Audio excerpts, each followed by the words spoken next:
Hi, you're listening to We Make Media, a podcast about how the culture we produce shapes media and how that goes both ways. In this third series, Femme Futures, I speak to women creatives shaping the future of media. Today I'm talking with Adriana Vecchioli, a French-Italian actress, filmmaker, and XR designer living in Los Angeles. Formerly a software engineer, she left Twitter to follow her passion for filmmaking. Blending software magic with artistry, Adriana has designed immersive experiences for Warner Brothers, Viacom, The Hunger Games, NBA, Coachella, and Snapchat. Layered female protagonists, dark humor, and immersive storytelling are the staples of her cinematic language. She's co-founded an XR design studio in Los Angeles called Velvet Unicorn, and her work has been exhibited in London, Paris, Barcelona, and Los Angeles.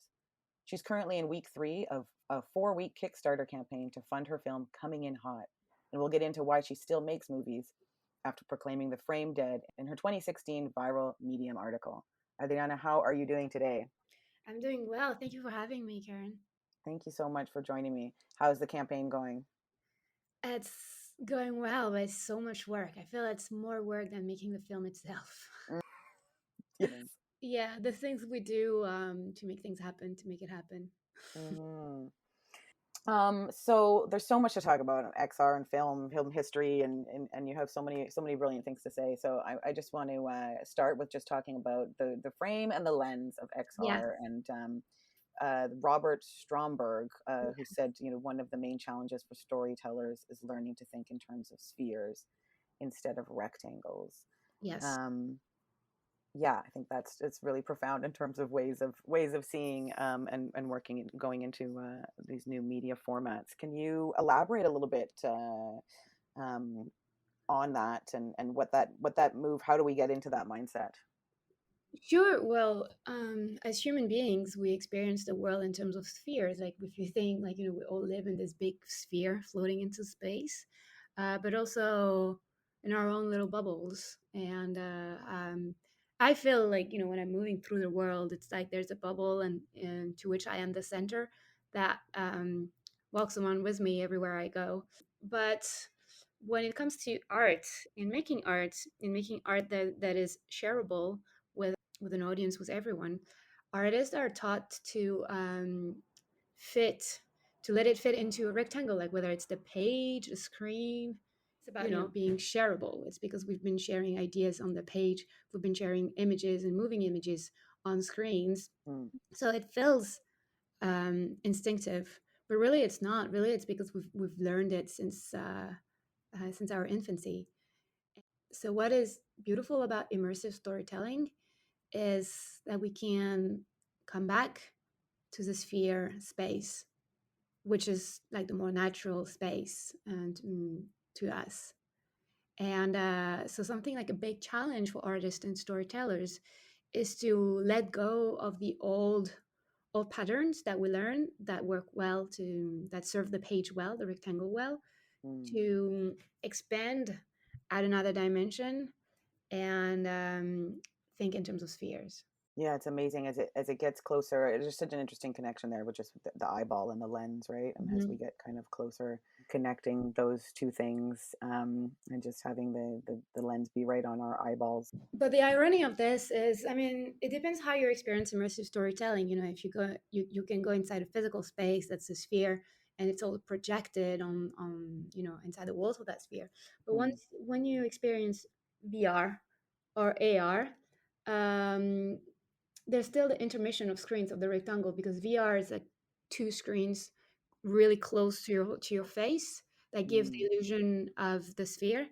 And AR most of the time is through the phone, so through a rectangular window. So we still haven't completely removed the rectangle, but it feels like a bridge with bridging today's technology with tomorrow's future, tomorrow's possibilities. Talked a lot about the player's psychology becoming the frame, Yes. and how this relates to empathy, and how as developers and creatives, folks need to be empathetic to this psychology, to properly direct the gaze, and Mhm. have some creative control over the experience. Can you give us some examples of that relationship of empathy, and what happens when it's not there, or what the possibilities are when it is? Well, so when I was researching for this article, and like the different the difference it makes when we have like a director that creates a frame, like a certain composition, and has the power to edit, versus when it's more like free flowing and immersive storytelling.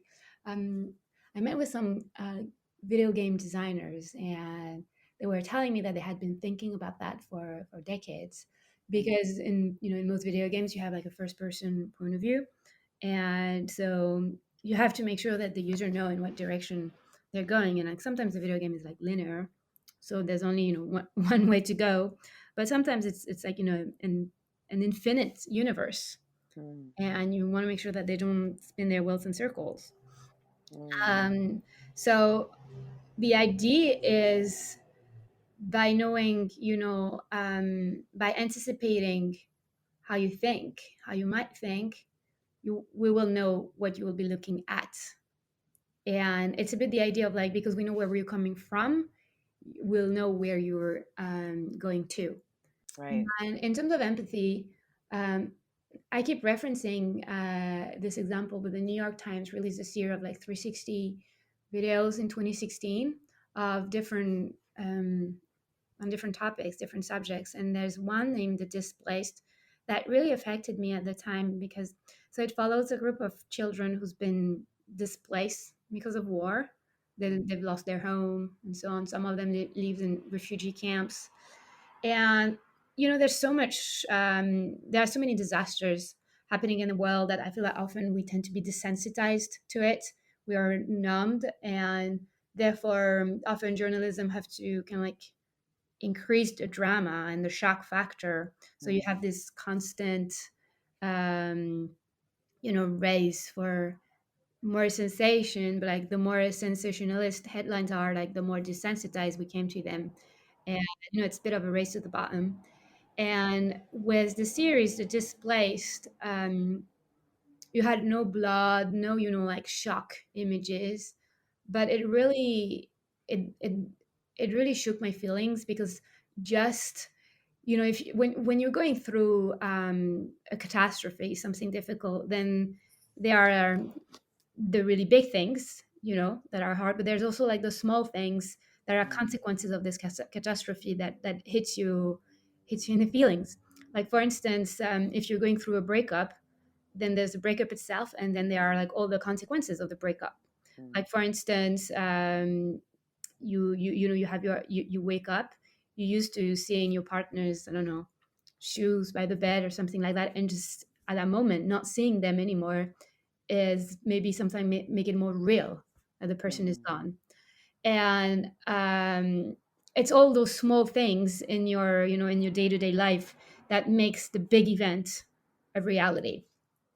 And so in the displays, by following these kids, it's not just like, oh, this big thing, this is horrible, and then we can turn off the TV and get a mac and cheese, reheat it, and just go on with our day.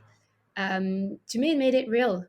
It really made it real, because it also connects our humanity with the humanity of the people in the series. I think often we tend to just be spectators and forget, a news report, whether those are real people, like fictional characters, because also it's hard. It's hard to feel Mm. pain. It's hard to have empathy. Um, 'Cause most of the time it implies, it incurs pain. Mhm. And I really like how this series was not relying on any shock factor at all. Like there was no voiceover detailing how hard it was, and you Mm. didn't need to, because it was just enough that really 5 years later that really Mhm. stayed with me. And I think also there was like a respect of there's a respect of the user, well, viewer sensibility, because often when we have like sensationalist like headlines and so on, I think it's very infantilizing, like you're being told how to feel, like this is Mm. horrible, this is outrageous, and you're not allowed to make that conclusion on your own. Mm. And beside, what can be outrageous for certain people might not be for others. And here I really appreciated that in the series, like they were showing a problem in very clear and in a very eloquent manner, and completely allowing you to have whichever reaction was right for you. So those are 360 videos. So there's no interactivity. You're just following, but you can watch in any directions. And you follow these kids in very mundane moments of their life. You know, like you see them interacting together, just kids being kids. Um, you see them, you know, like as they walk around in their environment. But even though they are kids being kids, like they are kids in a refugee camp, like Mm-hmm. not in a playground. And that makes like a huge difference. The fact that you are allowed to pick up on those differences on your own, Mm. I feel like you notice the one that strike you the most. You know, for instance, like the instability of the environment, like it may translate differently for you than for me, because you and I, we have different needs in terms of safety, or like we translate safety differently based on Mm-hmm. our on how we grew up, or like our life experience and so on. And it's kind of like the ability to think and feel like how you were as a child, and knowing like what is a good environment for a child. That's very interesting. Yeah, and you're more engaged with the actual subject matter or the actual root of the problem that way, and as opposed to an edited interview where they're basically asking, refugee people, to kind of recount their story in as horrifying as possible ways for folks to get that it's horrible. Hmm. Interesting. You've written and talked a lot about as well, just the symbols and shortcuts that we use to make sense of information, and there are many different ways we interact with information in XR, but particularly in storytelling devices being coded by culture and gender and stuff. What are some kind of like classic um, examples here, or just disconnect of experience by that kind of gender bias or exclusion? And most VR prototypes that are showing the body of the user of like very basic customization abilities, and often by default it was a man, like a young white man. Hmm. um, it just reflects the fact that as a collective society, like we, what I mean we doesn't mean like, you know, all of us, like it's been decided that the young white man was the default, Hmm. when it's not. There's, you know, there's no reason to be, and that everything else is a deviation. Hmm. And you know, either everybody is a deviation or nobody is a deviation. You know, we're all unique in our own ways. And um, so I think it also reflects the fact that a lot of um, game developers and those industries are predominantly white and masculine. Hmm. So it's very human to recreate what you know, to mirror what you know. Hmm. So um, we all do that. You know, we all, you know, as artists, we all write stories about the things that we know and the people that we know. But the problem is when no effort is being made in lifting the blocks for other people. You know, people coming from different Hmm. walks of life to be part of those communities when they're willing to. Yeah, I think this whole distinction versus, you know, like calling people minorities Mm. is to me just a way to like actually take away legitimacy. Mm. You know, it's like Yeah, it a bit implies, reinforces that norm. yes, and it also implies that it's like their existence is an edge case. Mm. I think 51% of people in the world are women, so women are the majority actually. Hmm. If you really want to think in terms of numbers. And so, you know, for me, when I was trying early prototypes in 2016, you know, I was full time working in tech. And every time that I was expressing myself about that, it was always brushed off of like, oh, yeah, but like you know, this only applies to you. And no, I think There's lots of me's out there, yeah. yeah, it's like no, I think it's because in from your perspective, I'm the only person vocal about this. A lot of Mhm. people would not. Um, like I remember at some point I was trying like a AR glasses prototype, and they were extremely heavy, Mm. extremely, and they were really painful on my nose bridge. Which I Mhm. said, I was like, this is great technology, great software you have here, but you know, no one will be willing to keep them on their face after putting them on. And the founder just brushed it off, being like, "Oh yeah, but you have a small head." Like, Why is your head so strangely small? Why is it not first, big like mine? Yeah. Yeah. I feel like, have you yeah, never noticed and looked around at women and children are on the planet? Yeah. yeah, and it's like, but like, what's your audience like? Big-headed Mm. people? Like, Mark Zuckerberg, there's just one person that can fit into the actual exactly. extremely limiting. Yeah, wearables I think is like way far off, except for where Mhm. they're trying to push it now in industries where it's like you have to for work. Like, because I don't think Yeah, anybody by choice, yeah, let alone when you get in there that, like you said, you're wearing like big white male hands or whatever it is, you're looking down at your body and having this like disembodied experience, or just again having your body invisibilized like in this virtual experience, like first thing, it's yeah. yeah. And so to me, for me, it's really jarring when it's either like noticeably like a man's body.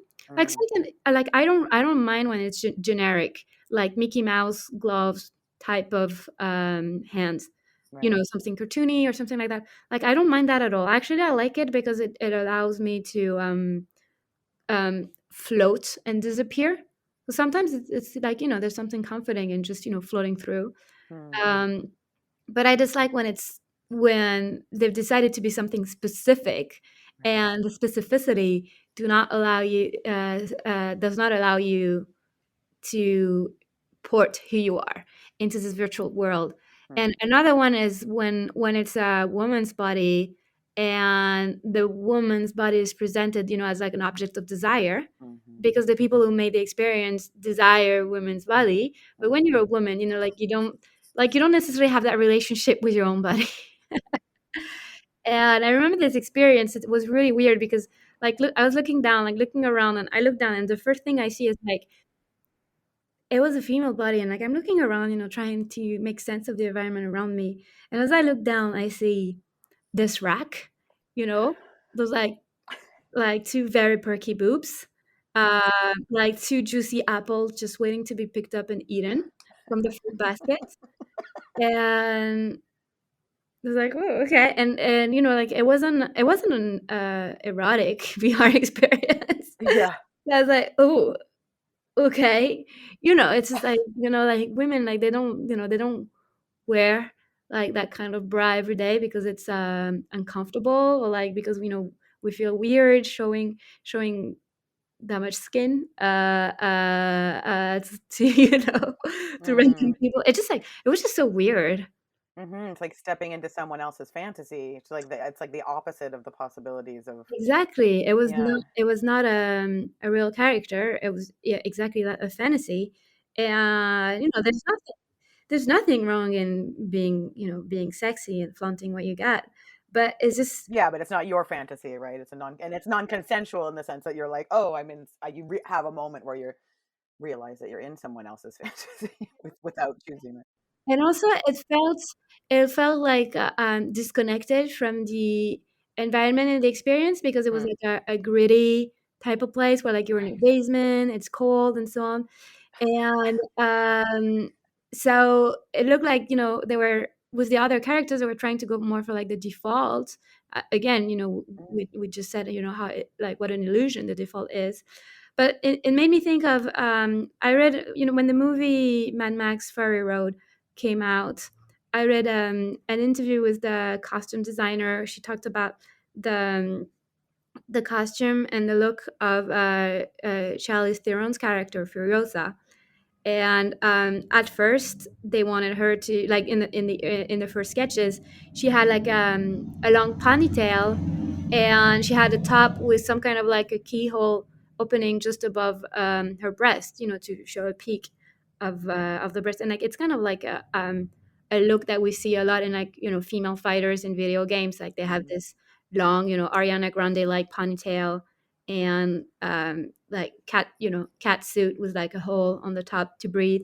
But the thing is, like if you're in a post-apocalyptic world, these two things would get you killed, because in a fight, you don't want to have a ponytail, you don't want to have like hair that that can be grabbed and pulled. It's very painful. So that's why they decided to shave her head, and because that's the logical thing to do in a harsh world like that. And likewise, they decided that her costumes would have no easy things to pull, Mm. because if you're about to like strike your enemy with your weapon, let's say a sword or like like a baseball bat or something, you can just pull like the cleavage part of the Mm. top and neutralize your opponent. Mm. And somebody who's been surviving in this world for decades would know better. Yeah.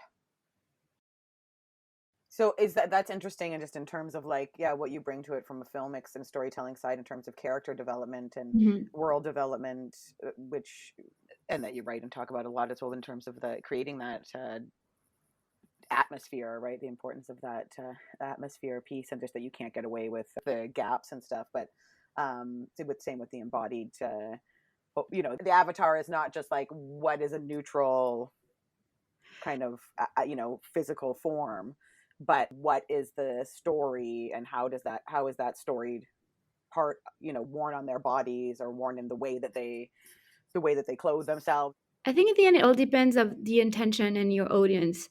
Like for instance, if the intention is to create like something erotic for a certain segment, like a certain demographics, it is fine. It's Mm-hmm. completely fine to have supporting characters, like characters whose only purpose is to be a plot device to help the plot move forward. It's Mm-hmm. absolutely fine. The problem is when you pretend, or you're trying to do something that is for everyone, Mm-hmm. or that you don't allow a certain group of people to make experiences for what their demographic like namely women, non-binary people, all of that. So like with blockbusters, you have this idea of like making a film that everybody will like, Mm-hmm. and often it's taken the wrong way. It's more seen as like something that it's kind of like sending off all specificity and like diluting the message, so that it's not displeasing anybody. But I think it's more the other way around. It's more like creating an experience that's rich enough so that anybody will find something they like. And for me, like I think of like the first seasons of Game of Thrones. It's Game of Thrones is very controversial. There's a lot of violence, a lot of sex, but like a lot of people love it because they had so many different things. You had like strong female characters. You had the battles, the beautiful visuals. All of those things. But yeah, what a lost opportunity. This kind of double gaze that women have, right? The idea that when a man walks into a room, he sees through his own eyes, and when a woman walks into a room, she sees through her own eyes, and she also sees through the eyes of those around. She's kind of like floating above herself, like surveillance, Yeah. very very aware of the performative elements of her gender or whatever, and what they require and what they cost, and all the goods and bads of negotiating that. The possibility there to connect, to finally see through our own eyes in an Yeah. avatar kind of situation is exciting, but then you still have all of those other things behind who's building these things that you're like, oh, thwart it again. So my point is, as an artist, staying specific. You will never be liked by everybody. Like Mm-hmm. people pleasing is actually the death of creativity. So it's more seeing that we have an infinite space to create in, and especially Mm-hmm. with the internet. Like for instance, before, talking in terms of movies, the studios own also the distribution and the theaters. In the Mm-hmm. theaters, they have a limited number of screens, of rooms, of slots. There's only one Saturday night primetime slot. Mm-hmm. And so before, we did had like indeed like a limited space Mm-hmm. for stories. But now with streaming, with video on demand, and with everything that technology is bringing, Mm-hmm. there's room for everybody. And that's how we see on Netflix, some varies. niche shows being picked up that 5 years before would have, would have, it would have been hard to imagine them going further than being like a web series on YouTube. Hmm. Oh yeah, even Dear White People or something would not be Yeah, on, wouldn't be typically. on NBC or whatever. But what's interesting is that they've broken through and shown like, oh, actually, like people like to see themselves, like women like to see people with different bodies, people of color will actually pay for movies with whatever, even non people of color like to see black protagonists. Yet still, the statistics are insane, right? Like I'm looking at something right now that's like the Hollywood film executives, the reports that the corporation CEOs and chair running top 18 studios, 94% are white and 100% are male. Wow. Well, so to me, my answer to that is like not trying to make everything for everybody, but it's more like allowing everybody to create their own specific art. Like, I don't like to like everything that's coming out of the theater. Mm-hmm. It's fine. Like, I'm not the only person in the world. And that's the thing. I think it's like, it's more like allowing creators to create. And if you don't like it, fine, stay in your lane. And that's something I really feel right now, making my film Coming in Hot.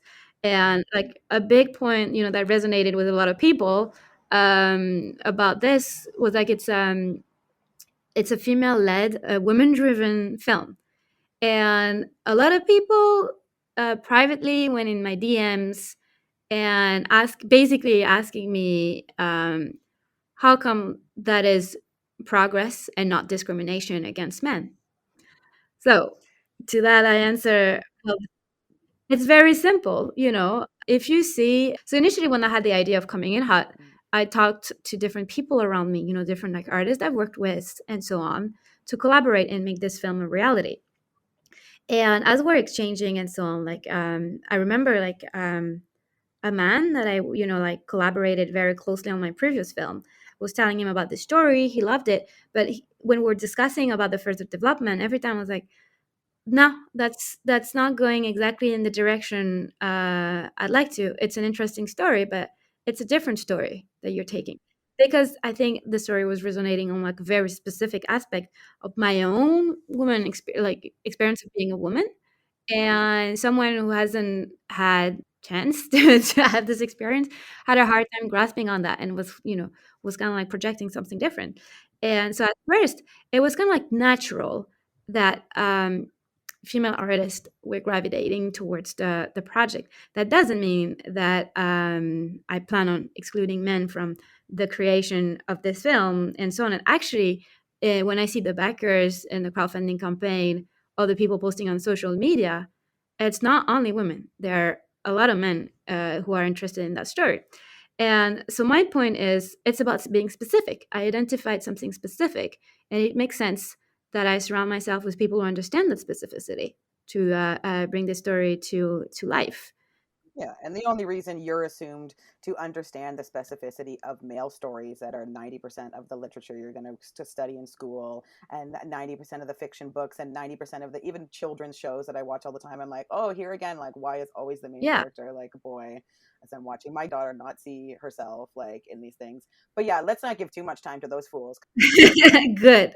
Seriously, if they don't get that, like I don't even know, you know what I mean? Like where are you, they should be stalking all the men's like crowdfunders, being like, "Hey, like is everybody else?" Like Exactly. I am not preventing any male filmmaker making their movie. I am just allowing uh, some female filmmakers be part of that experience together and create a film together. It's always, staying in our lanes. If you don't like it, that's fine. It's not for you. that's like, go somewhere else and go troll someone else. And in that article about, once movie makers learn to break the frame, bringing it back will be hard. Um has the frame been broken yet? Um will XR help this, like, um Well, this is yeah. part of the thing where sometimes I'm a bit of a provocateur, and I have, strong opinions, loosely held. The huge Mhm. difference is when I wrote that article, I wasn't working as a filmmaker. I was an avid consumer, or like a moviegoer. But now, how I feel, it's like it's more about a layering of the field. For instance, like when credit cards were first introduced, they didn't kill cash, they didn't kill checks. um, they create like it's more like they create like a new layer in all the different ways that you can pay, or like how make a transaction with someone. So that's how I feel as well. Just the same, when movies were introduced, they didn't kill theater. There's a lot, like a lot less people go to the theater, I mean, to watch plays, because it's just like movies are more scalable, but it's different needs, different options, different needs. So now the way I feel about that is immersive storytelling is making its way into kind of like the layer cake in creating a new layer. So rather than killing the frame, it's more rethinking the frame. Right. Why film? And particularly coming in hot, you're going to shoot it like celluloid film, right? It's not going to be web or digital. Yeah, because I love it. Because I've been passionate about movies since as far as I can remember. And also it's been quite new in my career that I'm making, professionally making movies. But when I was really thinking about it, I've been making films since I'm a kid. It's just that they were not really shareable. They were not of great interest for the for the public. Right. But I remember, for instance, when I was 12, I had read the novel "The Fall of the House of Usher" by Edgar Allan Poe, and so it's a sci-fi it's a sci-fi novel, and about a haunted house. And I really wanted to make a film about it, but that's something, like as soon as you have sci-fi or fantasy elements, it's quite complicated. And I had gone as far as like, trying to find a camcorder around me, and so spoiler, at the end of the novel, the house collapses, and and it kills the people living inside. And so I wanted to create with a dollhouse, a miniature, as they do in the films, like a miniature, and film it being destroyed. So I was only 11 or 12, and I was really thinking as a filmmaker. It's just that as a kid at the time, I did not have access to the resources to make it. But if I had them, I would have definitely made them. Like I spent 6 months on that before I gave up. And How old were so you? just 11 or 12. And it's just as simple like that. I love films. I love doing it. And it's I think now, compared to 2016 when I wrote that article, I'm more nuanced in my opinions. It's more like I had a little bit of like, if you're not with me, you're against me. And now I completely understand that there's like a huge neutral middle ground. Right. In the end, what matters the most to me is creating emotions. And some stories are better suited for film, some other for like theater, some other for books, some other for like immersive storytelling. So it's about, seeing those stories and seeing those technology, like seeing those mediums and seeing those technologies as tools to serve the story. But what comes first is the story and the emotional impact. So coming in hot, it will be the first time that I'll be working with analog film. Um, Fortunately, my cinematographer Pip White has worked with film before, and she loves it. And that she was actually, the first to suggest the idea. At first, I was pretty scared of it, but it's in the end, like, very few people go watch a movie because it's been shot on film or because it's been shot on the latest camera. It's Those are considerations of the people making the the story, the piece of art.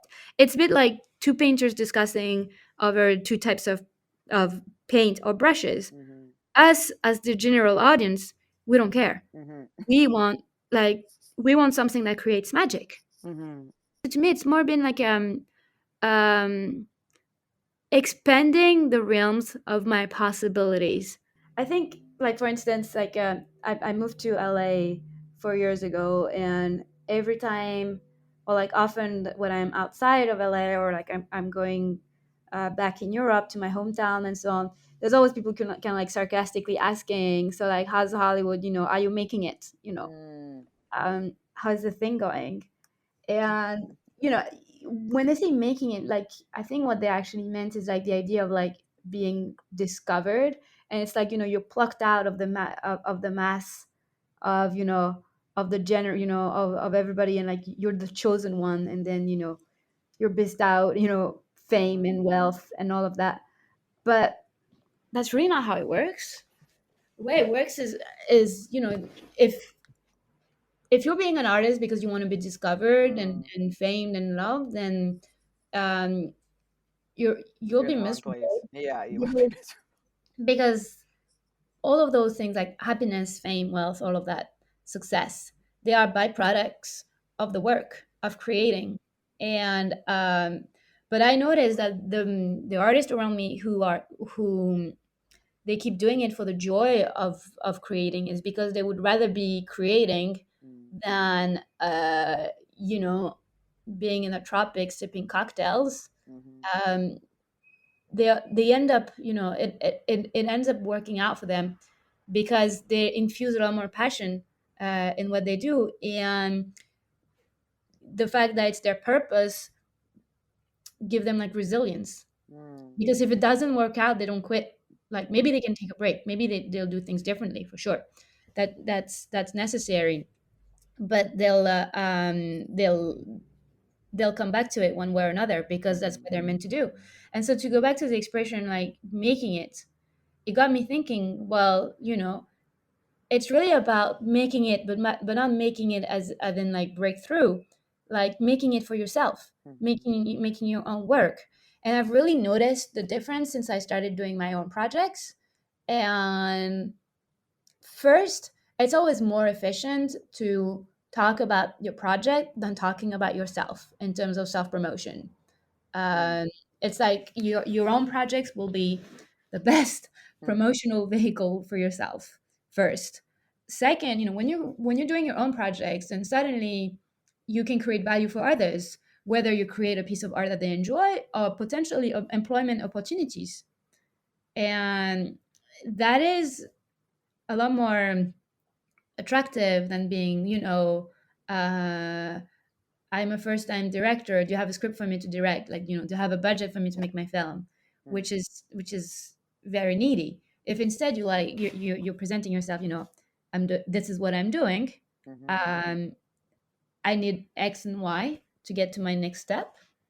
Um, it's different. It's much more interesting. So for for women, for non cis people, and so on, then I guess I would say it's like not being afraid of kind of like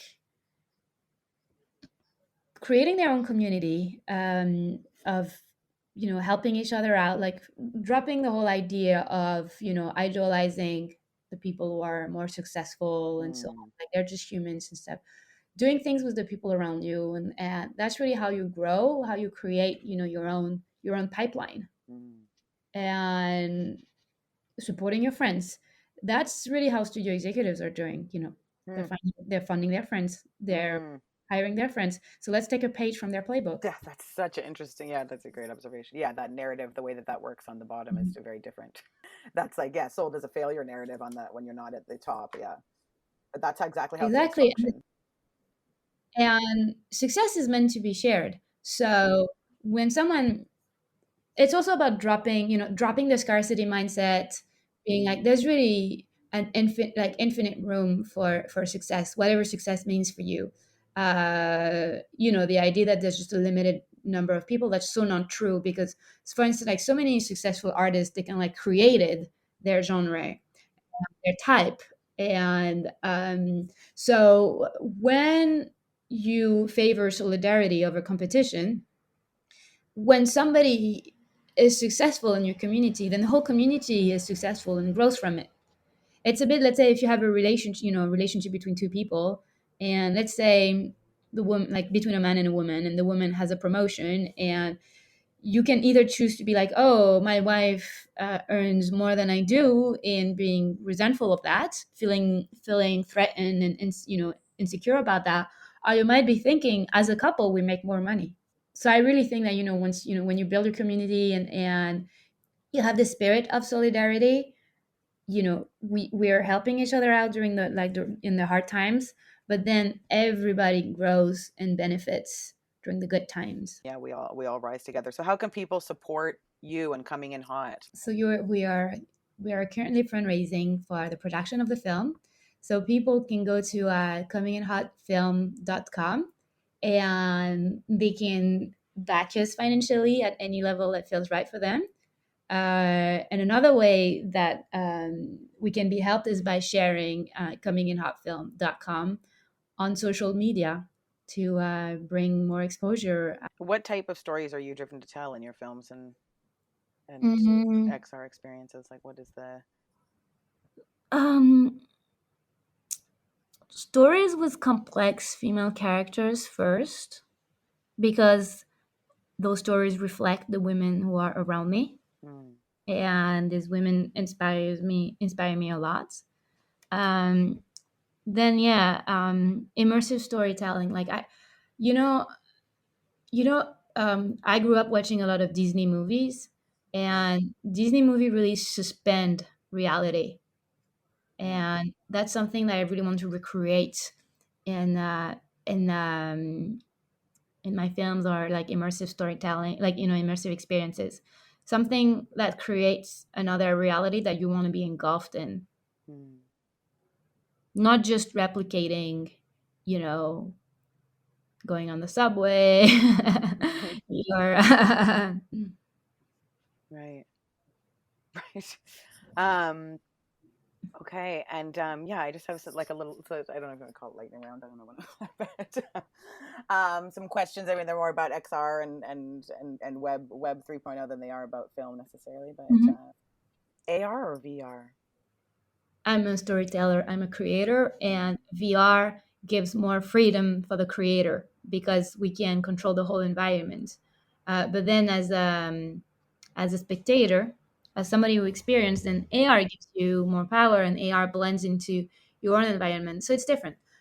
AR somewhere or AR everywhere? And by that I mean like digital assets in physical spaces, or image based, or digital things attached to physical. Uh, Mhm. Well, to me, like good AR should read the environment and use it, because if it's just like a random overlay, like context is everything. mm, If it's just a random overlay, then it's just a novelty little thing that people will forget right away. But for instance, things that are leveraging the horizontal surfaces around you, that can um, identify some elements. To me, like those are more powerful, because we've all seen the experiences where you have like a 3D object appearing in front of you, and that's very cool the first time, but now it doesn't impress anybody. But for instance, when Pokemon Go came out, and the idea that Pokemons are everywhere, it really adds magic to your environment.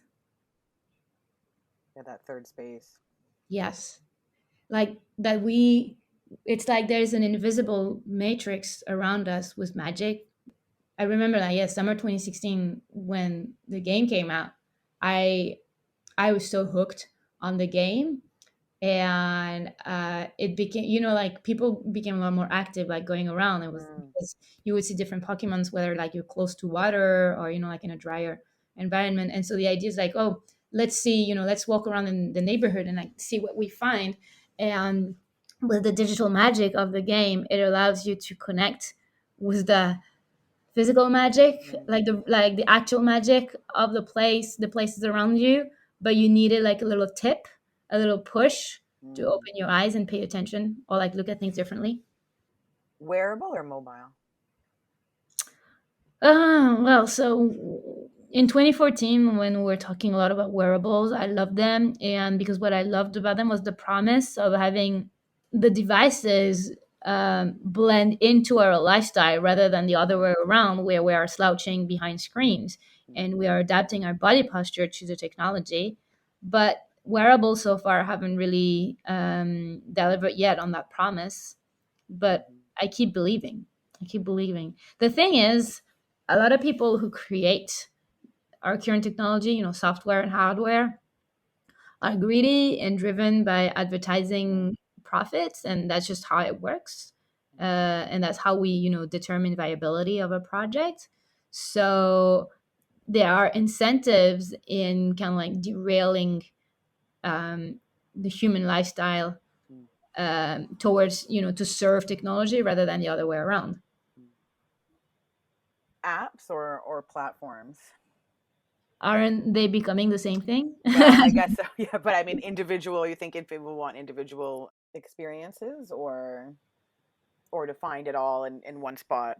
I mean, it's great when services are expanding and offering new features, Mm, but sometimes, you know, sometimes certain things are meant to be like just a plug and play, like a grab and go thing. This joke that if you buy a vacuum cleaner on Amazon, then for weeks you'll have those ads. You may be interested into those mhm, other types of vacuum cleaners.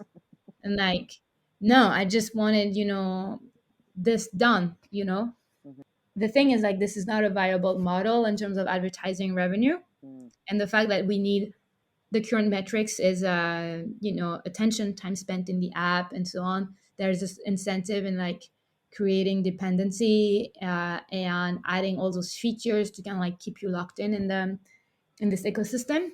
So I mm. would say for that one, I love the humility of apps that understand that they have a single purpose, or that stay specific. Well, thank you, Adriana. Thank you so much for talking to me today. Thank you, Karen. To support Adriana's work, go to COMININHOTFilm.com. With only 1 week left in their campaign ending July 23rd, they are so close to reaching their goal. And thank you for listening to this preview episode of the upcoming Season 3 of WeMakeMedia. Femme Futures will be rolling out more episodes soon. Until then, stay creative. And do be artists.